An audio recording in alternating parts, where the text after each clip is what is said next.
Shalom. First and foremost, I want to give all praises, honor, and glory to Yahweh, Bahasham, Yahweh Shai, Bahasham, Rechak Wadash. Double honors to the elders and the apostles of Great Millstone, and peace and blessings to the elect. And we're back again with some more headlines today. Dealing with a couple of things, right? Just as of late, there's been talks about talks. You have some sources saying that Iran has acknowledged that the U.S. has reached out for peace talks and so on and so forth. And basically, they're making it seem like they're using intermediaries, different what would seem like neutral countries or countries that can broker some sort of agreement between the two. You had even some sources saying Iran has listed their stipulations, right, or their conditions for any form of a peace treaty. It would have to involve no negotiations about their nuclear program and control over the Strait of Hormuz and reparations for damages done and those kinds of things. So what I find interesting here, as we're about to dive into some of these these headlines, is I always say, look at what they do, more so than what they say, because I believe just yesterday or so, that's this headline right here, that Israel and the U.S. struck gas facilities in Iran's Isfahan, and they're saying once again that they want to, broker some peace, but look at what they are doing. Okay, look at what they're doing. Let's say you, this is a very hypothetical scenario, but it's to make the point. You're, say having some gang war or whatever with some opposing, rival. And then one day you tell them, hey, look, we're trying to have peace and, end this back and forth and so on and so on. And then a couple hours after that day, you go on Amazon or some weapons website and you purchase freaking military grade RPGs, ammunition on top of ammunition on top of ammunition, guns on top of guns. You're recruiting more and more people to your gang and training them on top of that. Now, looking from the outside perspective, looking inward, you would say, well, wouldn't that be a waste? Why are you purchasing more ammo? Why are you purchasing more guns? Why are you recruiting more people into your gang and then spending money and time to train them if you just reached out and said you want to you want to end this gang war between this rival gang? It doesn't make sense, right? So when you look at what they're doing, that's basically what's happening. They didn't call back the troops that they're sending over there to the east, whether they've arrived there or not. These the timelines that they're throwing out. Remember, once a devil, always a devil. I would not be shocked if if this use of a pseudo peace agreement is really just another attempt to buy more time. Except in this case, to send in troops and so on and so forth. Because remember, we're now in a time of actual war, and they're using war strategies. I believe for Israel, the Mossad, their motto is "through deception we wage war," roughly paraphrasing. So that's exactly what you see going on here. Number two, think about this. They knew the damages that would come with triggering a war like this, right? But yet they went and did it. Without the approval of their allies, on the behest of Israel, the U.S. joined and they went and did this. And they've kept it going for this long. And what it would seem like is the things they said they wanted to achieve, they haven't been able to achieve. In fact, things have just gotten worse. So if you were them, what do you gain from having peace talks here? If anything, what you've done is you're in a worse position now than you were before you went and started this war. And not only have you not gotten anything that you wanted out of it, just, for example's sake, you've lost more. So do you think that, okay, all of a sudden it's going to end because now we want peace talks? So we don't want Karg Island anymore. We don't want their uranium anymore. We don't want their their oil anymore. We don't care that they can achieve nuclear capability anymore. Their missile program, their drones, yeah, they can keep all that. It's fine. That's Iran's stipulations. See, so do you think dealing with nations like the U.S. and Israel that they're gonna settle for that? They went and triggered all this, and we're not able to, as it would seem, achieve their goals, and then that's it. They just call it a day. Yeah, we'll just take an L on this. No, because what they're trying to do is not a plan they came up with yesterday. You know what I'm saying, or like 3 years ago. This is decades, okay, decades long, centuries long in the books. So no, they don't stop. They don't stop. They keep going and they keep going. They keep going until, in their minds, they achieve what they want to achieve. They use covers, smoke screens here and there, but in the long run, matter of fact, hold on. This just came to my mind. Let me just bring it up real quick before we get into the rest of these headlines here. In the book of Psalms, is it 55? Yeah, Psalm 55 and 21. It says here, the words of his mouth were smoother than butter, but war was in his heart, meaning in his mind. That means his intentions are different than what he's saying. His words were softer than oil, yet were they drawn swords. So what this is saying to you is they're saying one thing that sounds like it's peaceable, but in their mind, their intentions are really for war and destruction. So if you're going to sit there and believe a man who comes out and tells you that Iran has been blown off the face of the map, so who are you trying to negotiate with? Who are you trying to have peace talks with? Oh, you've destroyed their navy and everything is all good. So why are you calling on European nations to come and help open the strait? I thought you already took care of everything. Anyway, so Israel-U.S. strike gas facilities in Iran's Isfahan, possibly triggering retaliation against Gulf. Let's read the summary. Israel-U.S. strike gas pipeline distribution station in Iran, and this was recent. In fact, this was after Iran had warned that if they attack their energy infrastructure, Iran would in turn retaliate. Trump announces quote-unquote productive talks with Iran, postpones military strikes for 5 days. Personally, I don't think that postponing it was for any kind of peace talks. In fact, that sounds more like just, once again, a way to buy time. Because right now, everybody's eyes are on this war. Their eyes are on what's Iran doing, what's the U.S. doing, what's Israel doing.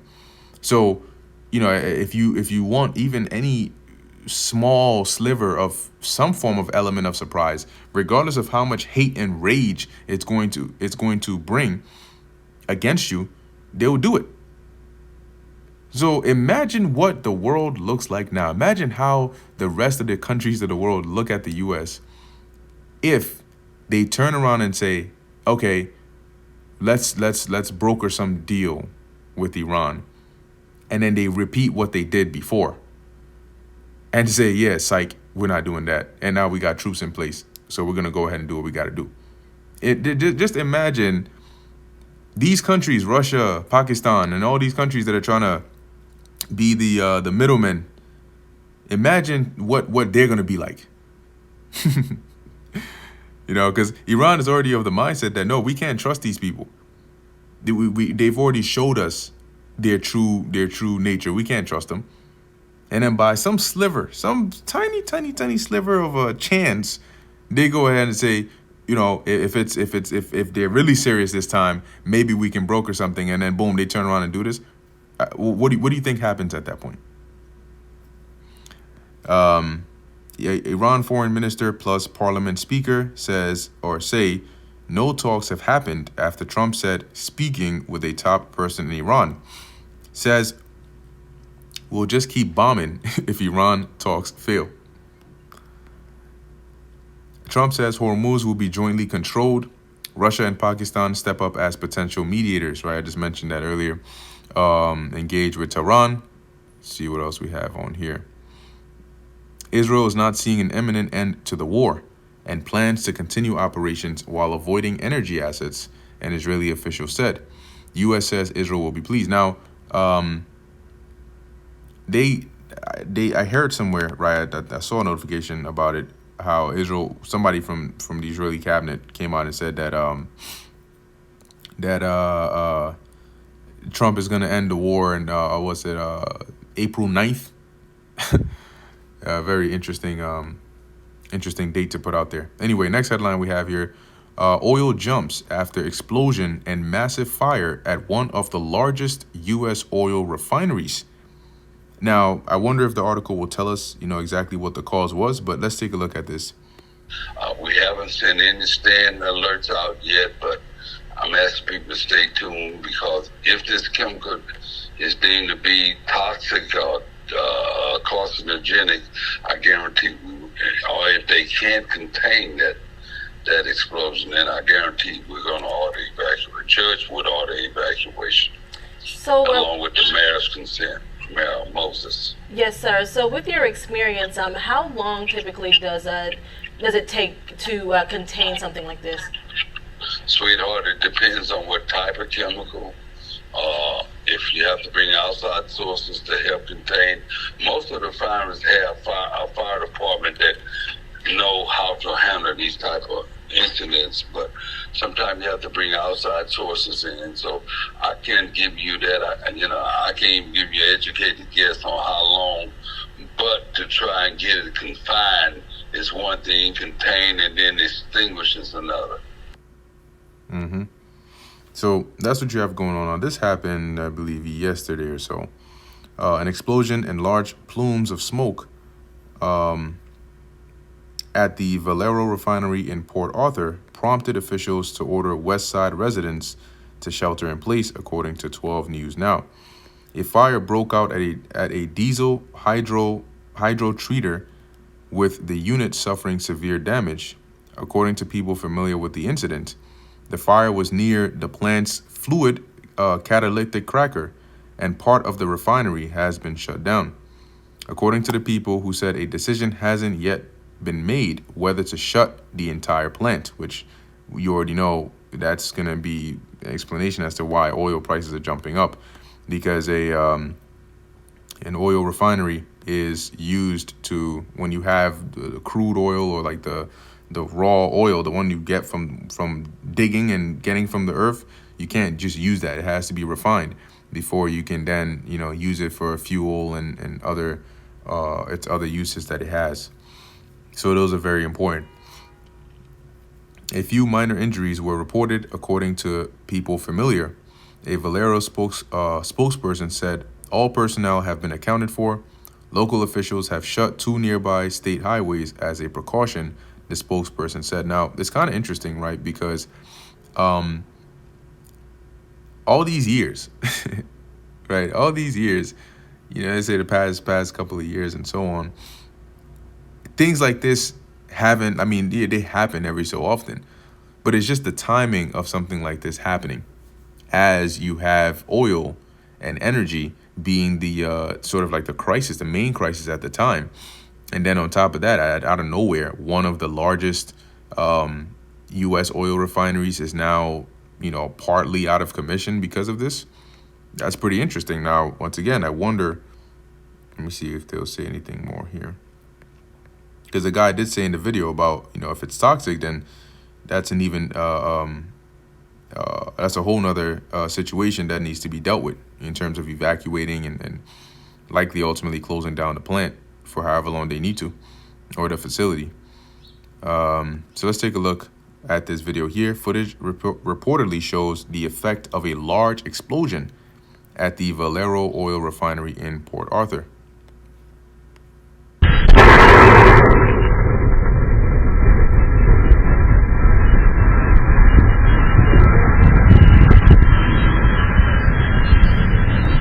And you can imagine, right, because this was an explosion at an oil refinery. How much more, like when you have not rockets and not low-grade missiles, but high-tech, very impactful thermonuclear missiles that are now pummeling the earth and the cities and the states in which you are in. So there's a reason why the scriptures say that the earth is going to shake, it's going to reel to and fro, it's going to move, because explosions do that. We just saw a clip right here. But this is, I mean, the force of the impact of a nuclear missile or a warhead versus or multiple warheads versus this explosion. Trust me, it's not even comparable. So just imagine what that's going to be like. Let's take a look at this one here.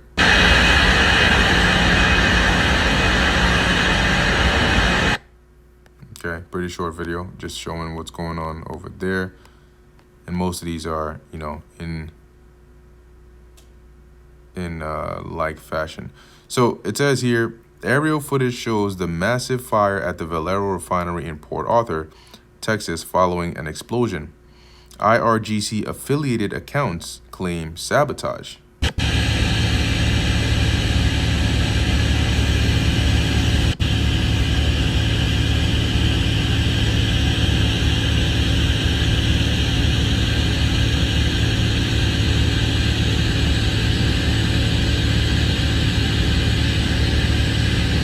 So that's another thing to look into, right? Was it actually an accident? Was there some ill intent behind this? Was this deliberate?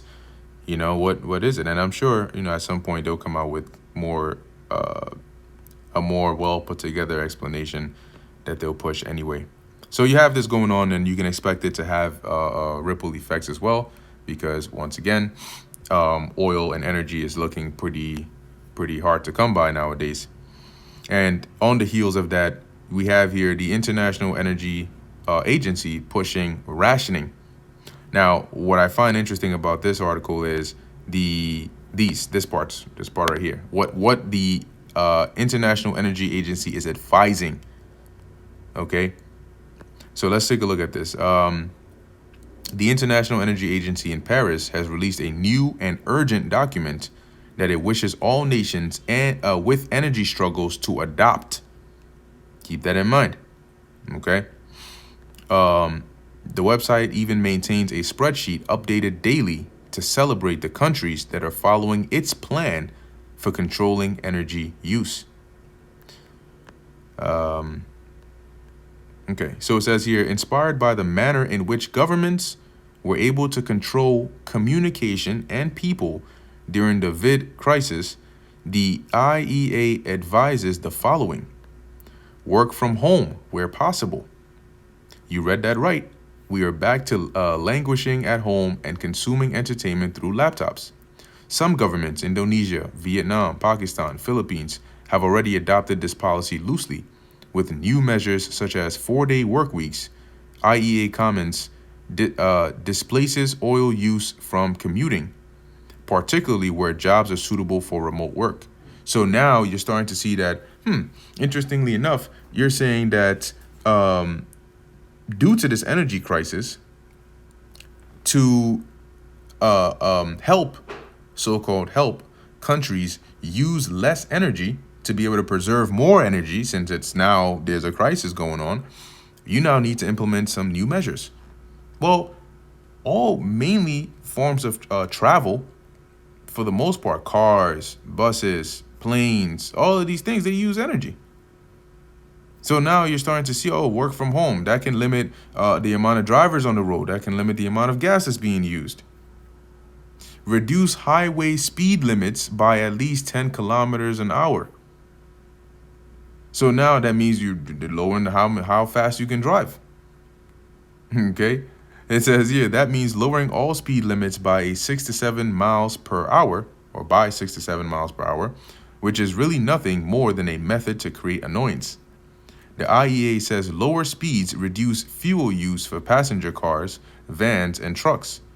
But is that even true? Not always. Boggy traffic creates more stop-start situations that cause more gas consumption. Encourage public transport. That exhortation has been a dream of the city planners for probably 50 years. Not everyone can do this, of course, and a mandate like that will cause many just to stay home, right? If you thought right now or even in times past, that public transportation, certain buses are always packed, certain trains are always packed. You can barely even, get on a train at a certain stop. It's like the doors open and it looks like a packed can of sardines. And you wondering, how the hell am I going to fit in here? How much more for when they start saying, okay, now there's limits on how fast you can drive, like even more than it already is. Using public transportation more. I mean, just like he said, a lot more people would just be like, I'm just stay home. That's the whole point. Okay. Alternate private car access to roads in large cities on different days. Now we're getting to a policy that drove an entire generation of baddie in the 1970s.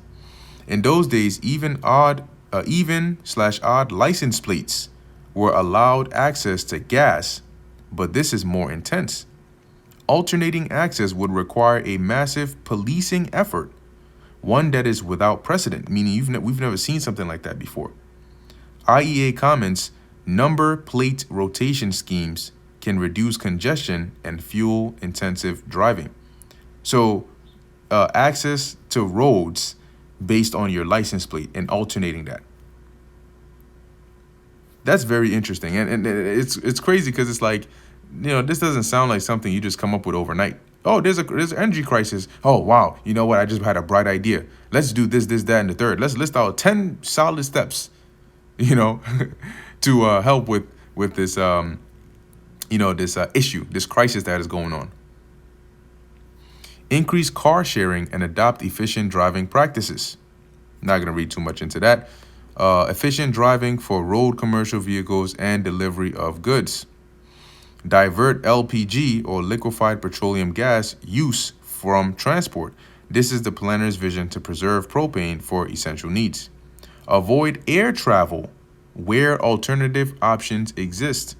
The language here is such that you don't feel too pressured. Oh yeah, if there's an alternative, then use that instead. What if that alternative is not suitable? That doesn't matter. You're gonna have to use it anyway. You will surely notice that this is already happening. My recent flight bookings have doubled in price because of the limited government shutdown. Airport security lines can be 2 to 3 hours. People miss flights and simply bail out and go home. This is also causing connections to fail. Events this weekend that relied on travel are a bust. IEA comments, reducing business flights can quickly ease pressure on jet fuel markets, because nothing beats a Jet 2 holiday. Where possible, switch to other modern cooking solutions. So basically they're saying, you know what? Try using electric stoves instead of gas stoves. Leverage flexibility with petrochemical feedstocks and implement short-term efficiency and maintenance measures. This suggestion reaches deep into the industrial planning and would require draconian enforcement. And that's the whole point, right? The whole point is when they come out and they start throwing out these guidelines and these plans that nobody asked them for, what you need to be looking at is, well, okay, that's a bright idea. Who's going to implement that and how are they going to do it? How do you know when somebody with a alternate license plate is on the road or not? And how do you actually enforce giving access, alternatively? How do you enforce all of these things? You see? So it's just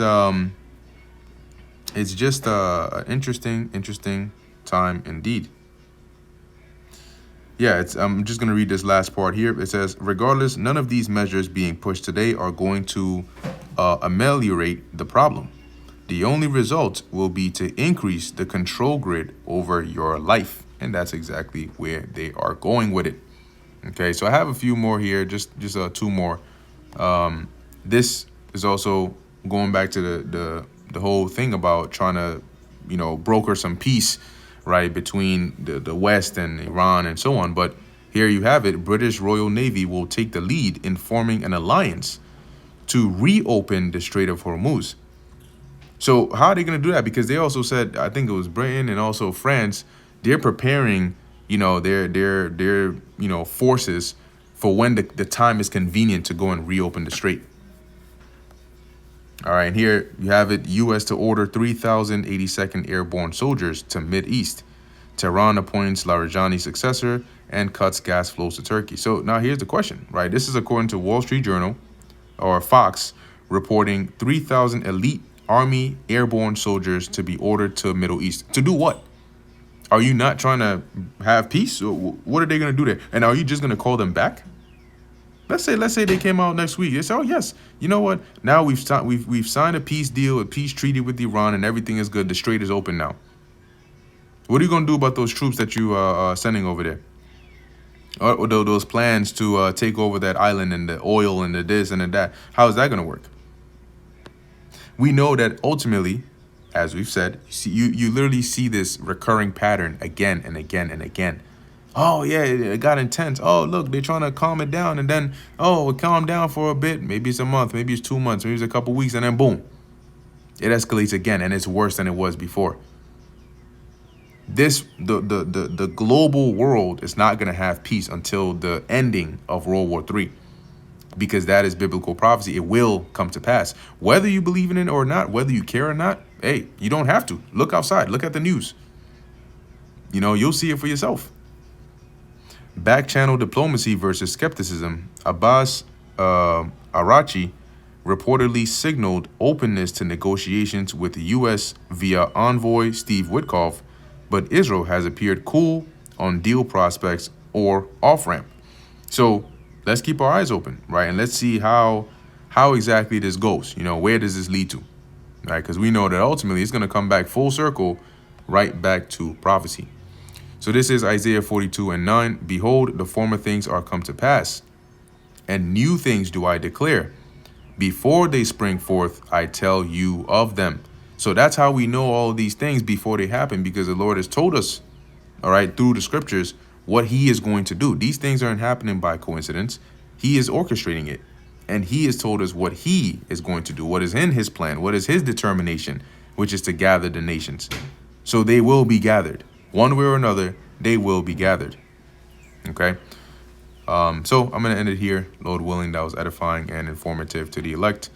In closing, I want to give all praises, honor, and glory to Yahweh, Bahasham, Yahweh Shai, Bahasham, Bracha Kodash. And until next time, Shalom.